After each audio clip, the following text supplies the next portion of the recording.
സമൂഹത്തിൽ സിനിമാക്കാരോട് ഒരുതരം ഭ്രാന്താണ്. എന്തിനാന്ന് എനിക്ക് മനസ്സിലാവുന്നില്ല. കട ഉദ്ഘാടനത്തിന് സിനിമാ താരങ്ങൾ, അത് ഉടുപ്പിടാത്ത സിനിമാ താരങ്ങളെ കൊണ്ടുവരുന്ന ഒരു പുതിയ സംസ്കാരം കേരളത്തിൽ. എന്തിനാ അത്? ഇത്രയ്ക്ക് വായുനോക്കികളാണോ കേരളത്തിലെ മനുഷ്യര്? തുണി എടുക്കാത്ത ഒരാൾ വന്നാൽ എല്ലാവരും അവിടെ ഇടിച്ചു കയറുക.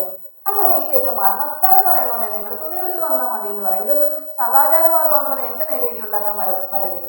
കാരണം എന്താ വെച്ച് കഴിഞ്ഞാൽ മാന്യമായി വസ്ത്രധാരണം ധരിക്കുക എന്നുള്ളത് നമ്മൾ അനുസരിക്കേണ്ട ഒരു കാര്യം തന്നെയാണ്, അത്യാവശ്യം. പിന്നെ തുണി ഉടുക്കാനും ഉടുക്കാതിരിക്കാനും സ്വാതന്ത്ര്യമുള്ള നാട്ടിലാണ് നമ്മൾ ജീവിക്കുന്നത്. ഇപ്പൊ നാളെ ഇപ്പം ദിഗംബരന്മാരായിട്ട് നടക്കണമെന്ന് ആരെങ്കിലും തീരുമാനിച്ചാൽ നമുക്ക് ചോദിക്കാനൊന്നും അവകാശമില്ല. ഉണ്ടോ? ഇല്ല. ഒരാൾ പറയും ഞാൻ ദിഗംബരനാന്ന് പറയാൻ നമുക്ക് പറ്റത്തില്ല ഒന്നും. പക്ഷേ നമ്മൾ ചിന്തിക്കേണ്ട ഒരു കാര്യമുണ്ട്. നമ്മൾ കൊടുക്കുന്നതാ നമ്മുടെ ചുറ്റും നമ്മൾ കണ്ടുകൊണ്ടിരിക്കുന്നത്. നമ്മളിപ്പം ഞാൻ പറയുന്നത് തെറ്റാണെങ്കിൽ സമയമില്ലെങ്കിൽ ഒരു കാര്യം പറയണം. ഇപ്പൊ കേരളത്തിൽ ഒരു ഒളിഞ്ഞു നോട്ട പരിപാടിയുണ്ട് വൈകുന്നേരം. മറ്റുള്ളവർ ഉറങ്ങുന്നത് ഒളിഞ്ഞു നോക്കുക, അവരുടെ പാൻറ് ഇറുകിയതാണോ, അവരുടെ ടോപ്പ് ഇറുകിയതാണോ എന്നൊക്കെ അത് കമന്റ് ചെയ്യുക.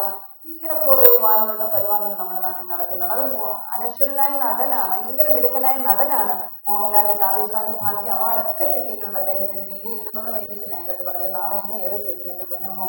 ആവശ്യമുണ്ട് എനിക്ക്. ഇവിടെ മീഡിയ ഒന്നും ഇല്ലല്ലോ അല്ലെ?